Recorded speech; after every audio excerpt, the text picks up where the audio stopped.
Olá, sejam muito bem-vindos ao Momento Saúde de hoje. Neste programa, nós vamos falar sobre os distúrbios do sono. Para falar sobre este assunto, está aqui comigo o neurologista e especialista em medicina do sono, Dr. Braulio Breiner. Seja muito bem-vindo, doutor. Muito obrigada pela presença. Eu que agradeço. Como vocês podem ver, a gente está num cenário um pouco diferente, né? Aqui atrás da gente tem uma cama e tem alguns aparelhos de monitoramento do sono. É sobre isso que a gente vai falar, né, doutor? Vamos conversar um pouquinho sobre o sono, né? Sobre todos os estágios do sono, tudo o que significa ter uma boa noite de sono, né? Sim. Doutor, pegando esse gancho já, é muito importante ter uma boa noite de sono? Sim, o sono, além da função que ele tem de repouso para o organismo, hoje em dia se sabe que o sono desencadeia várias reações fisiológicas importantes para o nosso funcionamento. Então, durante o sono são secretados hormônios, né, importantes, o hormônio do crescimento, hormônios que liberam a questão, que regulam a questão do peso, né, hormônios relacionados à fome, saciedade, entre outros, né? Então, o sono, além da função dele de repouso, ele é muito importante para o nosso funcionamento de uma forma geral. E dormir não quer dizer, já que o doutor falou nisso, dormir não quer dizer que a gente simplesmente desligou. Tem um monte de outras funções, outras coisas acontecendo no nosso organismo, né? Isso mesmo. O sono tem vários estágios, né, que vão do mais superficial para o mais profundo. Isso se repete por ciclos, né, durante toda a noite. Então, a gente vai tendo ciclos que vão do mais superficial para o mais profundo, depois superficializa novamente, vai aprofundando e por aí vai.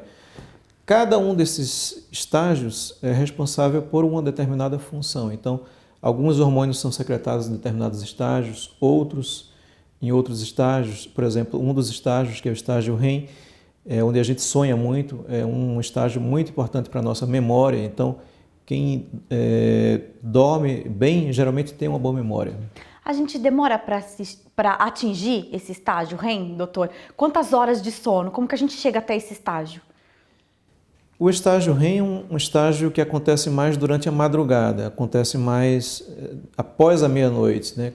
Claro, a primeira fase dele pode até vir antes disso, mas ele se concentra a gente concentra um período maior de sono REM no período da madrugada. Então, é importante, na verdade, que a gente tenha uma boa noite de sono com todos os estágios proporcionalmente e que a gente atinja o REM para que a gente consiga ter os efeitos benéficos, né, do que o sono REM pode proporcionar a gente, como a questão da memória e outras coisas. É por isso, então, que a gente tem facilidade de acordar em determinados momentos e dificuldade em outros. É por conta desses estágios? Sim. Próxima hora de acordar, você deve ter o sono mais superficializado. É muito difícil.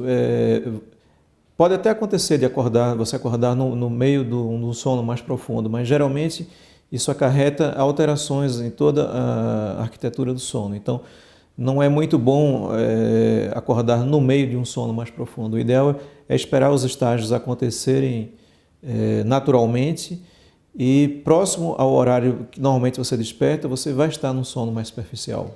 Mas aí não é uma coisa que a gente tem muito controle, né? De controlar esses estágios. A gente consegue fazer isso?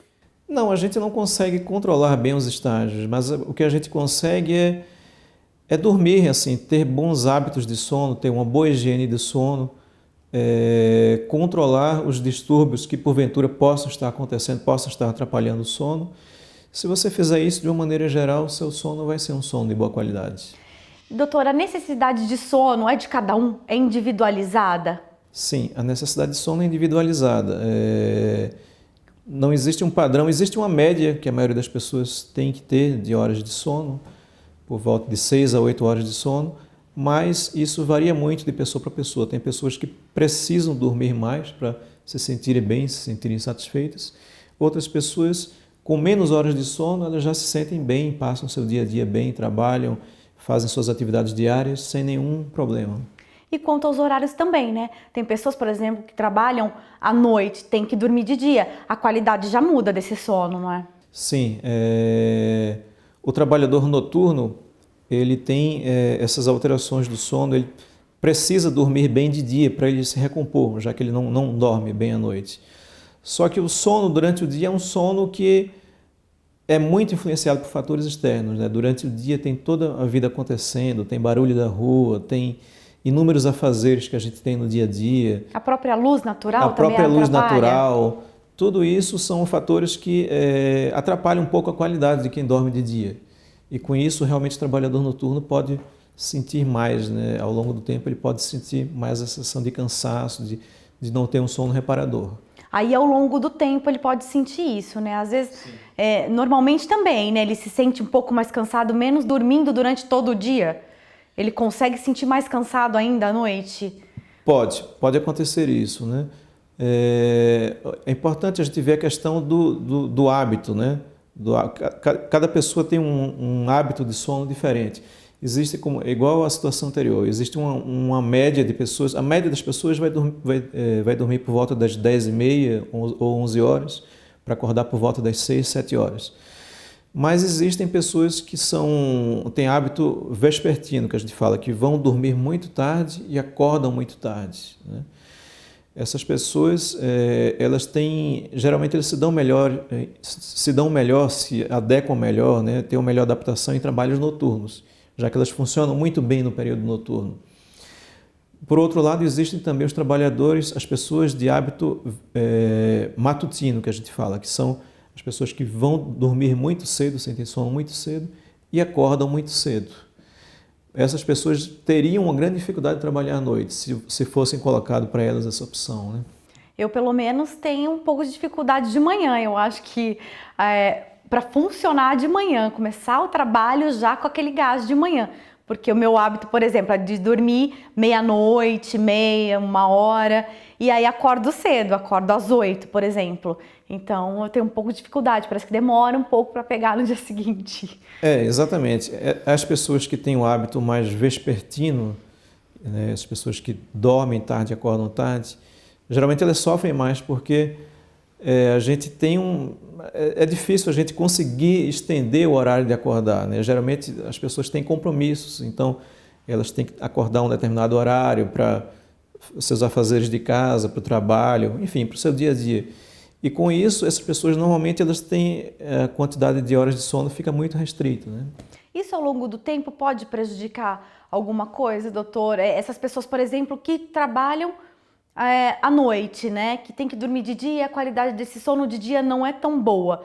Isso prejudica ao longo do tempo alguma coisa no organismo que não comece a funcionar muito bem devido a esse hábito?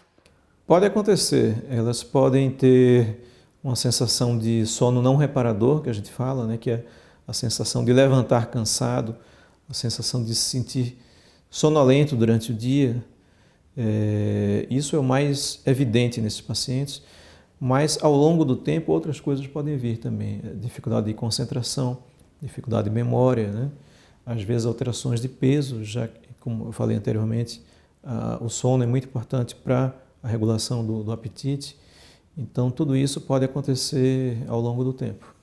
E, doutor, existe um mínimo de tempo para dormir? Já que a gente falou que o ideal seria entre 6 e 8 horas, mas cada um tem o seu ritmo aí. Mas tem um mínimo? Eu queria saber também se é verdade, dentro dessa pergunta, se quem dorme menos de 5 horas vive menos. É verdade isso? Não existe uma comprovação assim, de que vive menos, mas a qualidade de vida fica prejudicada, né, se a pessoa dorme pouco, tem uma restrição do número de horas, né? É como eu falei, isso é uma coisa individual. Assim, se recomenda que durma pelo menos umas 6 horas de sono. É lógico que pode haver situações em que a pessoa dorme menos e se encontra satisfeita, passa o dia bem, trabalha bem, faz o seu dia a dia sem nenhuma alteração. Então a gente não se preocupa. O que preocupa mais o médico que trabalha com a parte de sono é justamente o dia seguinte, é como a pessoa se sente ao levantar, como ela passa o dia. Porque existe também a situação oposta, que a pessoa dorme várias horas de sono e levanta cansado, sente sonolência. Então, isso também é um problema, né? Então, não é só a quantidade de horas dormidas, é muito a qualidade, é como ela realiza o seu dia a dia no dia seguinte. E um dos problemas para a rotina mudar acarreta em uma noite de sono mal dormida? algumas mudanças nesse dia a dia que a gente possa ter? É um dos problemas que podem acarretar? Mudanças no dia a dia relacionadas a vários fatores, por exemplo, estresse, ansiedade, ou mesmo mudanças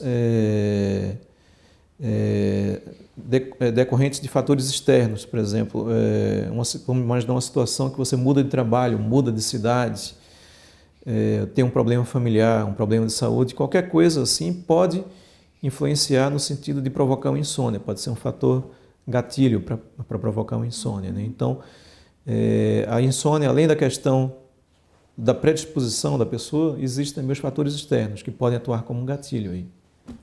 E, doutor, tem alguém que sofre mais com os distúrbios do sono? Homem, mulher, criança, idoso, alguma faixa etária aí que sofra mais?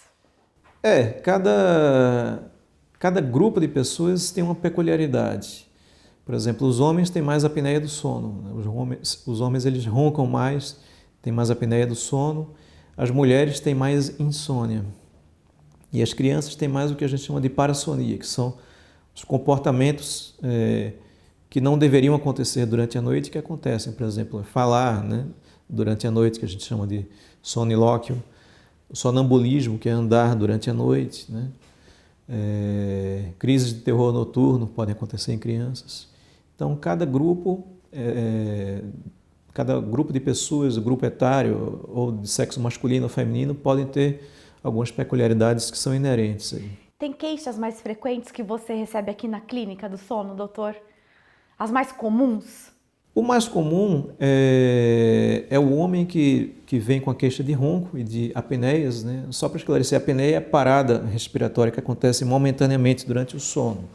Então, o ronco e a apneia fazem parte, quando existe uma apneia periodicamente em pessoas que roncam, isso faz parte de uma doença que a gente chama de síndrome da apneia obstrutiva do sono.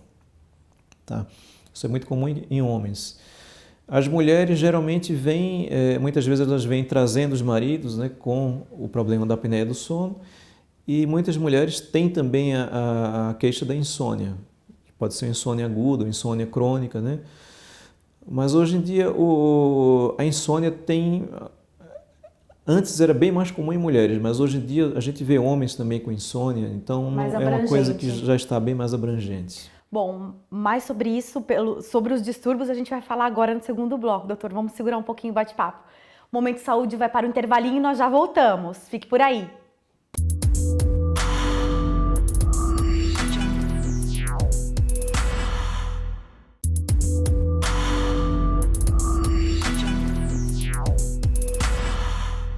Estamos de volta com o Momento de Saúde para o segundo bloco, falando sobre distúrbios do sono.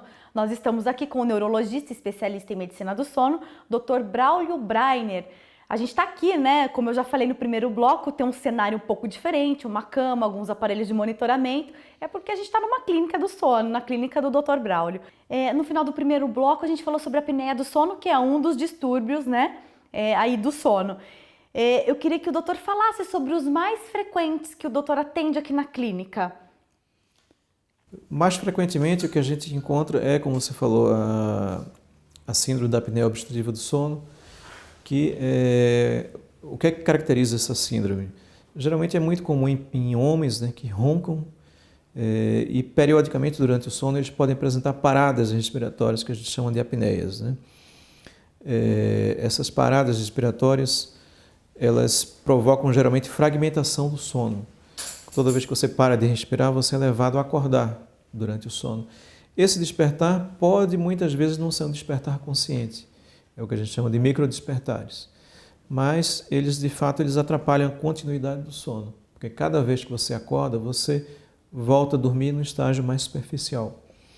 Então, com isso, os estágios profundos eles ficam suprimidos, ficam diminuídos em quantidade, e isso acarreta no dia seguinte uma sensação de cansaço, de sonolência, né? Tem causas, doutora, a apneia do sono?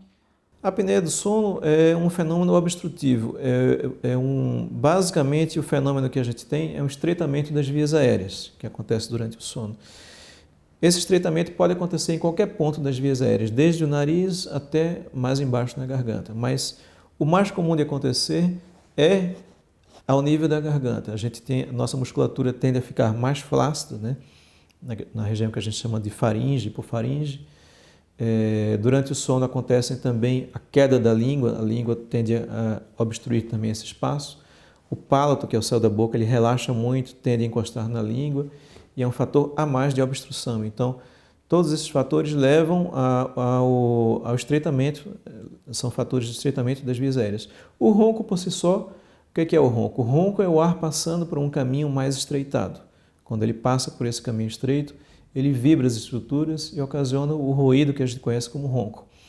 Muitas vezes isso está tão obstruído que interrompe a passagem do ar, né?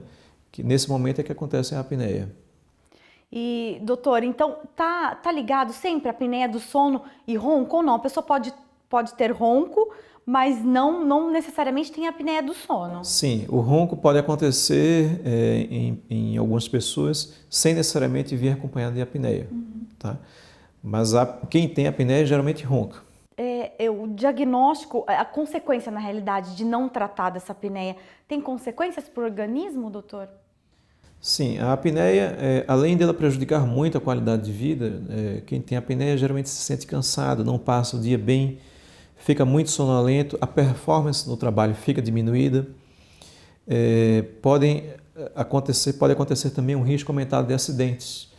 Acidente de trabalho, no caso de pessoas que lidam com máquinas, né? Se ela dorme, por exemplo, dirigindo uma máquina, pode acontecer um acidente. Mesmo acidentes de trânsito também, muitos acidentes de trânsito são relatados devido a pessoas dormirem no volante. Então, a apneia é um fator que contribui para isso. Fora essa questão, hoje em dia se sabe que o ronco e a apneia podem predispor ao desenvolvimento de hipertensão arterial, de pressão alta. E isso, ao longo do tempo, se não for tratado, pode levar ao aumento do risco cardiovascular, que a gente fala, que é o aumento do risco da pessoa ter infarto, ter derrames. Então, por isso que a gente tem que estar bem atento para o diagnóstico de apneia e tratar conforme o caso. Como é feito esse diagnóstico, doutor? O diagnóstico da apneia é feito através da anamnese, né? O ideal é que passe por uma consulta com um médico especialista em sono. Ele vai saber colher uma boa história, fazer uma boa anamnese, verificar alguns achados do exame físico que são pertinentes, né? Enfim, vai ter uma ideia mais ou menos do que ele vai pesquisar, né? E a partir daí, o mais indicado é que faça o exame do sono, o exame que a gente chama de polissonografia. Esse exame consiste em a pessoa vir dormir na clínica. Como essa aqui, né? Que esse é como um essa quarto, aqui. né? Exatamente. Uma cama como essa quarto, aqui, né, doutor? A pessoa dorme com aqueles eletrodos, né? Os eletrodos são fixos. Todos conectados a ela. Conectados, né? No couro cabeludo, próximo do nariz, né? Um sensor nasal. Com isso a gente objetiva a monitorização tanto neurológica do sono, dos estágios do sono, quanto da parte respiratória também. Então, a partir daí a gente vai ter um diagnóstico, a gente vai ver o que está acontecendo com aquele sono daquele paciente. É uma apneia do sono que está atrapalhando? Seria uma insônia? Seria uma parassonia ou uma síndrome das pernas inquietas? Enfim, a gente tem condição de ter um diagnóstico mais definido. E doutor, essa pessoa precisa ficar aqui, como que é? Uma noite de sono, o mínimo de horas que ela precisa ficar para poder fazer esse diagnóstico com certeza, com precisão? O recomendado é que ela passe a noite inteira dormindo, monitorada, né? O ideal é que ela siga a sua rotina de sono, né? Siga o seu horário, não deixe de tomar os remédios que normalmente usa. O ideal é que durma pelo menos 4 horas de sono para a gente ter um exame de boa qualidade. Mas, se puder dormir mais, melhor. O ideal é que siga normalmente o seu padrão de sono que tem em casa. É difícil dormir aqui na clínica, doutor? Muitas pessoas têm esse receio, mas a grande maioria consegue dormir bem. Consegue normalmente. Só relaxar e dormir, que não se preocupar que o sono vem. E, doutor, falando ainda de distúrbios, né? A gente já falou da apneia do sono, do ronco. E a insônia, doutor? Quais causas prováveis para a insônia? Muita gente se queixa disso. Acredito eu que deve ser uma das maiores queixas, assim. Sim, insônia realmente é uma grande queixa dos pacientes que procuram a gente. E a insônia é uma coisa que está muito ligada aos nossos hábitos, né? Muito ligada ao tipo de ao padrão de vida que a gente tem atualmente. Hoje em dia, com o ritmo de trabalho que a gente tem, com os inúmeros afazeres que nós temos, né, isso leva as pessoas a restringirem cada vez mais o número de horas dormidas. E isso pode realmente acarretar uma insônia ao longo do tempo. A insônia é difícil a gente apontar uma única causa para a insônia. Existem várias. Geralmente, numa pessoa, a gente encontra várias causas, né? É difícil a gente isolar, pegar um dado isolado e falar, olha, sua insônia é decorrente disso. Mas, assim, existem fatores de predisposição individual. Algumas pessoas são mais susceptíveis a terem insônia. Elas são pessoas que têm uma tendência ao despertar, são pessoas que se incomodam com barulhos, com luz ligada, né? Essas pessoas naturalmente têm um sono mais leve, então elas podem de alguma maneira estar predispostas à insônia. Existem também os fatores desencadeantes, que são problemas, às vezes um problema no trabalho, um problema familiar ou um problema de saúde, algum fator estressante assim que pode, né, que tira de alguma maneira a rotina daquela pessoa e pode deflagrar uma insônia aguda geralmente, né? Além desses fatores, existem os fatores também de ordem emocional. A ansiedade, a depressão tem muito a ver com insônia, principalmente a ansiedade, né? Qualquer fator que aumente a ansiedade pode predispor uma insônia. E existe também a questão dos hábitos de sono. Muitas vezes a gente desenvolve hábitos de sono que são inadequados. Por exemplo, pessoas que alteram muito o horário de dormir, de acordar, né? Isso não é bom. O ideal é que tenha um horário certo para ir dormir, um horário certo para acordar. Tem que ter uma rotina de sono. Tem uma rotina, exatamente. Além disso, também o uso excessivo também de aparelhos eletrônicos à noite é uma coisa que pode também atrapalhar a qualidade do sono. Por exemplo, quem tem insônia não deve ficar vendo televisão até tarde, deve evitar ficar no computador também até tarde, né, mexendo no celular ou usando jogos eletrônicos, qualquer coisa que estimule. Normalmente essas pessoas já têm uma dificuldade em relaxar, então se você coloca fatores que estimulam, que aumentam a atividade mental, vai ser mais difícil ainda dessa pessoa iniciar o sono. Mas o contrário pode acontecer também? Assistir TV pode dar um soninho? Algumas pessoas relatam isso, que deixam a televisão ligada para iniciar o sono. Mas, de um modo geral, não é uma recomendação assim que a gente possa fazer, porque para a maioria das pessoas vai atrapalhar. Vai atrapalhar mesmo. E, doutor, a insônia chega a ser um problema de saúde pública? Eu li algumas pesquisas recentes que pela quantidade de pessoas que têm insônia pode chegar a ser um problema de saúde pública, tem que ter uma visão, a medicina e os médicos especializados têm que ter uma visão maior em cima a respeito disso? Um cuidado maior, aliás? Sim, a gente fala que é um problema de saúde pública justamente pelas proporções que isso vem acontecendo, né? Porque cada vez mais as pessoas estão procurando o médico com essas queixas de insônia, justamente pela mudança no estilo de vida que elas têm. Elas ficam cada vez mais acordadas. Às vezes são pessoas que chegam tarde do trabalho, ainda chegam em casa, ainda vão resolver seus afazeres domésticos. Tarde da noite ainda estão no computador, às vezes respondendo um e-mail ou então checando alguma coisa. Então, cada vez mais a nossa sociedade está tendendo a restringir o horário de sono. E isso é um problema, porque no outro dia as pessoas vão sentir isso, né? Ela ficou até tarde resolvendo problemas, mas no outro dia ela vai ter uma menor performance no trabalho, vamos dizer assim, ela vai estar mais sonolenta. Então, de uma maneira geral, a gente tenta fazer uma coisa para melhorar e no dia seguinte tem um reflexo daquilo, né? A gente tenta trabalhar muito num dia, fazer muitas coisas e no dia seguinte a gente está muito cansado, está muito sonolento e com isso a performance fica prejudicada. E a insônia pode ser aguda e crônica, é isso? Doutor, diferencia para a gente. Acredito que uma insônia crônica seja difícil o tratamento também, né? Sim, a insônia aguda é aquela que ocorre dentro de um prazo, vamos dizer aí, um prazo de uns 30 dias, né? Geralmente é decorrente de fatores estressantes, como aqueles fatores que a gente falou. Uhum. Às vezes um problema no trabalho, um problema familiar, né? Algum evento agudo que desencadeou aquela insônia. Geralmente ela tende a se resolver espontaneamente, né? Sem maiores cuidados, né? Uma vez passado aquele fator estressor, a insônia tende a se resolver. A insônia crônica é quando existe o fator estressor, mas além dele, existem aqueles outros fatores que a gente falou, fatores de hábitos inadequados, né?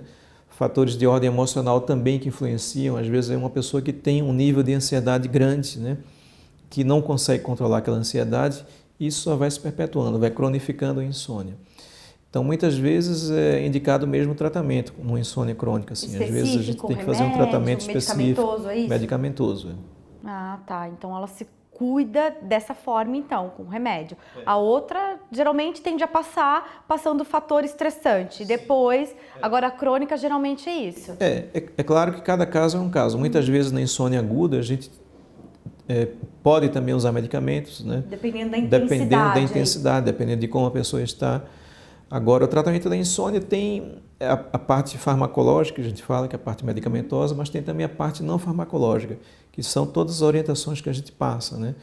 Que na verdade são orientações de ordem geral. Por exemplo, a gente orienta que a pessoa tenha uma vida o mais saudável possível. Então, que orientações seriam essas? Por exemplo, controle do nível de ansiedade, praticar um exercício físico com regularidade, né? À noite, evitar refeições pesadas, procurar ter uma refeição mais leve à noite, com pouco carboidrato. À noite, evitar o uso de café, evitar o uso de refrigerantes, bebidas alcoólicas também prejudicam o sono. Enfim, é o controle de todos esses fatores aí, né, que são fatores de ordem geral, mas que ajudam a ter um sono de boa qualidade. E essa insônia pode vir com a idade também, doutor?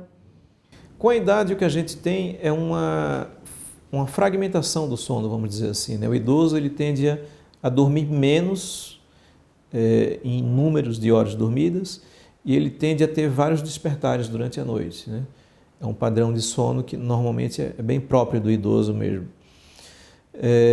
Se ele consegue dormir dessa maneira e ter um bom dia a dia, no dia seguinte ele consegue fazer suas atividades, normalmente não preocupa muito a gente porque é uma coisa típica mesmo do padrão do idoso. Agora, se isso está se refletindo como um cansaço ao acordar, sonolência durante o dia, alteração de memória, enfim, isso está acarretando algum prejuízo nas atividades cotidianas, então muitas vezes a gente tem que realmente tratar mesmo como insônia. Nós vamos para o intervalinho agora e já voltamos para o último bloco, falando mais sobre alguns distúrbios do sono. Fique por aí!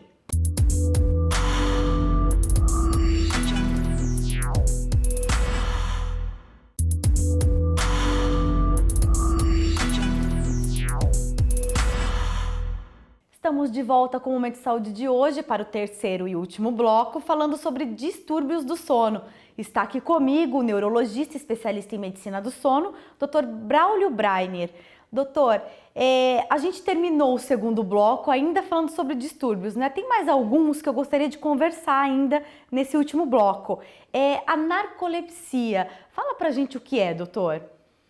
A narcolepsia é uma doença que provoca, basicamente, o achado principal da narcolepsia é a sonolência excessiva durante o dia, né? A pessoa sentir muito sono durante o dia. Mas essa sonolência diurna, ela vem sob a forma de ataques de sono. A gente chama de ataques de sono irresistíveis. Então a pessoa simplesmente dorme em qualquer situação. Às vezes dorme no trabalho, dorme em pé, às vezes conversando com outra pessoa. Então isso realmente é uma coisa que chama bastante atenção na narcolepsia. São esses ataques de sono irresistíveis. Além disso, a narcolepsia pode ter também outros achados, que é o que a gente fala de alucinações hipnagógicas. O que seria isso? Alucinações hipnagógicas é quando a pessoa não dormiu ainda, mas ela começa a entrar no sonho, vamos dizer assim. É como se ela estivesse sonhando acordada. Ela vê coisas, né, que poderiam ser um sonho, só que ela não iniciou o sono ainda. Além das alucinações hipnagógicas, existe a paralisia do sono, que é o fenômeno inverso.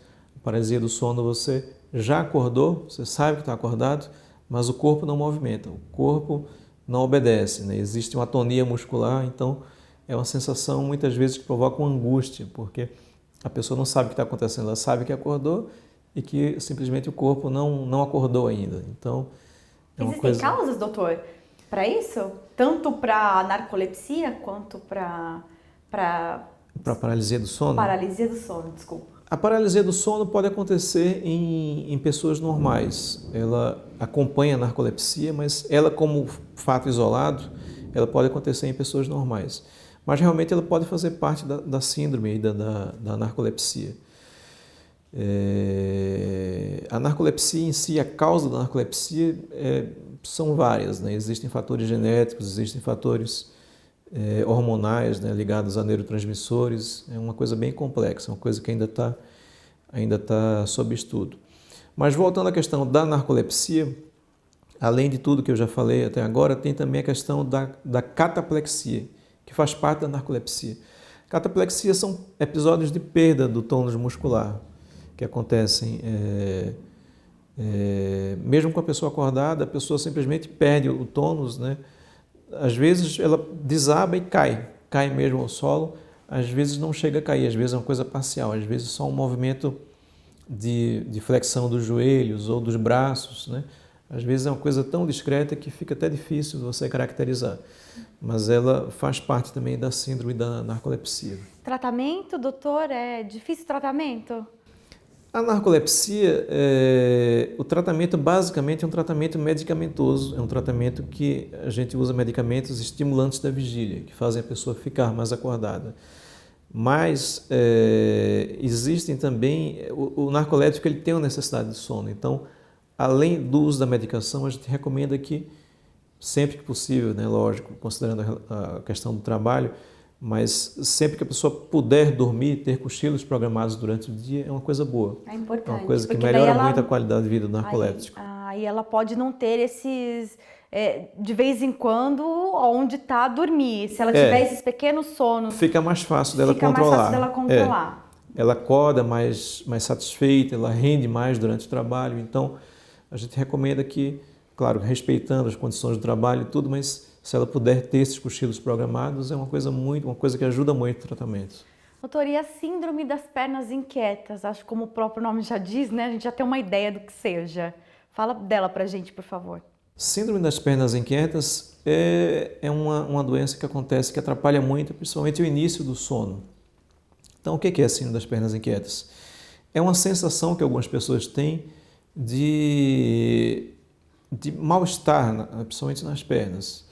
É uma sensação, varia muito de paciente para paciente. Uns pacientes relatam como queimação nas pernas. Um formigamento, outros falam como formigamento, outros falam que é uma sensação ruim, uma dor dentro do osso. É uma coisa meio inespecífica, cada paciente fala de um jeito, mas basicamente acontece no início do sono, interrompe muito o iniciar do sono. E uma característica interessante é que geralmente melhora com o movimento. Então, quem tem síndrome das pernas inquietas, existe uma tendência da pessoa de se movimentar, porque ele mesmo descobre que movimentando melhora. Então, ele sai da cama, ele vai andar pela casa, anda de um lado para o outro, anda dentro do quarto. Geralmente melhora o movimento, né, o exercício melhora a sensação. E geralmente ele acorda, então, ou ele pode fazer isso dormindo e nem acordar? Não, geralmente ele acorda, geralmente atrapalha mesmo o início. A pessoa tem aquela sensação de mal-estar, então é difícil até para iniciar o sono. Muitas vezes até antes de dormir, né, quando está deitado já começa a sensação. E, doutor, falando sobre sonambulismo também, né? Outro distúrbio do sono, a gente pode considerar como um distúrbio do sono? Sonambulismo é um tipo de parassonia que a gente fala, que são alguns comportamentos que a gente tem durante o sono que normalmente não deveria ter, né? Então, isso é mais comum, as parassonias, de uma forma geral, são mais comuns em crianças. Então, existem várias parassonias, por exemplo, o sonilóquio. Sonilóquio é o ato de falar durante o sono. É uma parassonia. Mas tem adulto também que fala ainda Alguns durante adultos o sono. falam, e em alguns adultos podem persistir com sonilóquio ou com sonambulismo, né? Mas é raro, é relativamente raro. Assim, o esperado é que com o decorrer da idade isso vá melhorando. O sonambulismo é simplesmente o ato de você andar enquanto está dormindo. Então, a criança geralmente está dormindo e ela levanta, sai andando pela casa. Geralmente ela não está sonhando com nada, ela não lembra de nenhum sonho, muitas vezes ela volta a dormir em seguida e nem lembra que aquilo aconteceu. Tá? O sonambulismo é uma coisa. Existe outra coisa chamada também de distúrbio comportamental do sono REM, que é um pouco diferente. Que é confundido com o É sonambulismo? confundido com o sonambulismo. O distúrbio comportamental do sono REM não é muito comum em criança, é mais comum em adulto. O adulto ele vivencia o sonho, ele sonha com uma determinada coisa e ele repete os movimentos associados àquele sonho. Então, por exemplo, se ele sonhar que ele está fugindo de alguma coisa, ele levanta da cama e sai correndo. Se ele sonhar que ele se envolveu em uma briga, uma luta, ele começa efetivamente a brigar, a lutar, começa a jogar o travesseiro para um lado. Coitado se alguém estiver dormindo junto, né, doutor? Existem casos mesmo de alguém que se machuca, às vezes bate involuntariamente e pode acontecer, né? Mas isso geralmente acontece enquanto a pessoa está sonhando. A pessoa sonha e ela reproduz o conteúdo do sonho. Isso pode acarretar alguns problemas aí, né? Tanto para a criança, é um risco, né? Levantar e a pessoa, a mãe, por exemplo, não sabe, né, que a criança tem esse sonambulismo. E é difícil aí também para o adulto para identificar um ou outro, se é sonambulismo ou se é um distúrbio. É difícil, é difícil. O mais indicado mesmo, quando você está na dúvida se isso for uma coisa que realmente está incomodando, o ideal é passar em consulta, né, com um médico especialista nessa área, para que ele possa fazer o diagnóstico adequado e, se for o caso, medicar, né? Mas realmente é difícil. Tem uma frequência o sonambulismo, doutor? Toda noite tem ou não? É variável. Tem pessoas que têm quase toda noite, outras pessoas vão ter, sei lá, uma vez por mês. Muito variável, não tem uma regra fixa, assim, que a gente... Depende muito da pessoa. E pode ser genético também? Pode ser um problema genético? Existe uma tendência maior em pessoas que já têm um membro da família com sonambulismo, existe uma tendência maior de ter também outra pessoa com sonambulismo. É verdade que não pode acordar um sonâmbulo? Por quê, doutor? De não poder acordar o sonâmbulo, na verdade, o que é que acontece? Geralmente a pessoa assusta muito quando você acorda ela, né? Porque ela não tem consciência de por que ela veio parar, por exemplo, na sala ou na cozinha. Então, se você acorda ela, geralmente ela toma um susto, para ela estava dormindo, né? Então é prejudicial nesse sentido, de você preocupar aquela pessoa, ela ficar assustada. Então, geralmente o que se recomenda é que se tenha cuidado, né, quando os pais veem uma criança andando pela casa, sabe que tem sonambulismo, evite que ela fique perto de locais altos, né, tome cuidado com escadas, né, com esse tipo de coisa, para que ela não se machuque. Mas o recomendado é ir com calma e direcionando ela para a cama, né, para o local dela de dormir, que naturalmente ela vai dormir, no outro dia ela nem vai lembrar que andou. E sonambulismo tem cura? A gente é tratamento? Como que pode controlar isso? Tem como controlar isso? Geralmente o sonambulismo tende a acontecer durante a idade, tende a melhorar com o decorrer da idade. À medida que a criança vai amadurecendo, o padrão de sono dela, o ideal, o esperado é que ocorram diminuições cada vez maiores, né? Haja um controle melhor do sonambulismo. Porém, algumas pessoas podem chegar à idade adulta ainda com esse quadro de sonambulismo. Se for uma coisa esporádica, não há necessidade de medicação, de tratamento. Mas se for uma coisa que acontece frequentemente, às vezes acontece toda semana, atrapalha, né? Às vezes atrapalha na relação com outras pessoas ou atrapalha no dia seguinte, a pessoa pode levantar cansada, pode sentir uma sonolência durante o dia, decorrente de um sono não bem dormido, então muitas vezes se recomenda tratar o sonambulismo. Doutor, e crianças podem ter todos esses distúrbios que nós falamos, eles podem ter em níveis diferentes, mas eles têm também. Nenhum deles está livre de ter algum distúrbio do sono, desses que nós comentamos. As crianças podem ter todos esses distúrbios, podem ter o sonilóquio, podem ter o sonambulismo, podem ter terror noturno, né, que é... Esse é mais comum? Não é mais comum. Mas é uma coisa que chama atenção porque é uma coisa que assusta muito, geralmente assusta muito a família, a criança acorda gritando, muito assustada mesmo, com um jeito mesmo de terror, de pânico, né? Assim. E assusta outras pessoas que estão na casa, às vezes até a vizinhança mesmo acorda assustada, né? Mas é uma coisa também benigna, que tende a melhorar à medida que a criança amadurece. e não necessita assim, de tratamento específico, a menos naqueles casos que eu falei, vai chegando a determinada idade, vai acontecendo muito frequentemente, então às vezes a gente tem que realmente começar um tratamento. Doutora, a gente está finalizando nosso programa, eu gostaria que você falasse agora diretamente para a população, né, algumas dicas, o que influencia na boa qualidade do sono, o que a gente pode falar que é fator determinante para ter uma boa qualidade de sono? Bom, como fatores de ordem geral, assim, quanto mais você tiver uma vida saudável, mais isso vai se refletir no seu sono. Então, o que seria uma vida saudável? É você ter hábitos regulares, né? Você procurar dormir no mesmo horário, acordar no mesmo horário, evitar à noite o uso excessivo de eletrônicos, né? É claro que isso é uma coisa um pouco difícil, mas tem pessoas que têm a necessidade de, à noite ainda, de responder um e-mail, de verificar uma coisa ou outra na internet. Tudo bem, pode fazer isso, mas coloque um limite, né? A partir de determinado horário, não vai mais mexer na internet, não vai mais ficar usando o celular, né? Ou jogos eletrônicos, no caso de crianças e adolescentes. Então, procurar colocar um limite nisso. Fazer atividade física é uma coisa muito boa para o sono, é uma coisa que ajuda a regularizar muito o sono. Eu recomendo para todos os pacientes, né? De preferência fazer durante o dia, porque um exercício físico também muito extenuante à noite, às vezes até pode atrapalhar. Então, o ideal é que faça longe do horário de dormir. Controle do estresse, da ansiedade, é uma coisa um pouco difícil, né, da gente controlar, mas a gente tem que tentar controlar, porque isso influencia muito o sono. À noite, evitar refeições pesadas, a refeição à noite tem que ser refeição leve, evitar o uso de bebidas estimulantes, né, café, refrigerantes, ou qualquer outro tipo de estimulante. Bebida alcoólica também deve ser evitada à noite. Hoje em dia se sabe que o álcool ele piora o ronco, piora a apneia em quem tem apneia, e ele piora também, ele leva a aumento dos despertares durante o sono. Ele leva a um sono mais fragmentado, a um sono mais superficializado, né? O álcool ele até pode induzir o sono, pode dar aquela sonolência inicial, mas de um modo geral o sono, naquele dia que a pessoa bebe excessivamente, o sono fica prejudicado, a qualidade do sono fica prejudicada. Não é um sono de qualidade. A gente pode até dormir, tudo, pode até dormir, mas não é um sono de qualidade.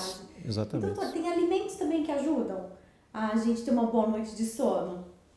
Alimentos bons? Existem chás, né, que são recomendados, podem ajudar no início do sono, principalmente pessoas que têm um nível de ansiedade maior e que não podem ou não querem usar medicamentos, né? Então, os chás ajudam. Claro, deve-se evitar chás que contenham, por exemplo, chá preto ou chá verde, chá mate. Esses podem até, em alguns casos, estimular, mas chás de camomila, de erva doce, erva cidreira, muitas vezes podem ajudar no início do sono. Alguns alimentos podem provocar uma sonolência, por exemplo, o alface, né? O alface, ele pode dar aquela sonolência. Tem gente que até recomenda fazer um chá de folha de alface, é uma coisa também que ajuda no início do sono. São soluções caseiras, mas que funcionam também. Funcionam, ajudam também. E doutor, uma curiosidade minha agora para a gente finalizar o programa. Dias chuvosos ou noites chuvosas, a gente fica com mais sono mesmo, como esse? Acho que quem nos assiste conseguiu ouvir um pouquinho de trovão, alguma coisa assim. Dias como esse, nublados, chuvosos, chama a gente para dormir um pouquinho mais? Sim, isso acontece porque a temperatura externa, a temperatura do nosso corpo é um fator que pode facilitar ou atrapalhar o início do sono. Então, existe uma temperatura ideal, né, que facilita o início do sono. Quando está muito calor, né, nosso corpo também está sentindo esse calor, geralmente o sono fica prejudicado. E muito frio também atrapalha. Então, existe aquela temperatura ideal, que é um pouquinho frio, né, uma temperatura como está hoje. Então, isso realmente pode facilitar o início do sono. O barulhinho da chuva também influencia? Também. Ajuda. Ajuda. Tá joia, doutor. Muito obrigada pela presença, pela participação no nosso programa, viu? Muito obrigada. Nada. O Momento de Saúde de hoje fica por aqui. Obrigada pela sua companhia e até breve.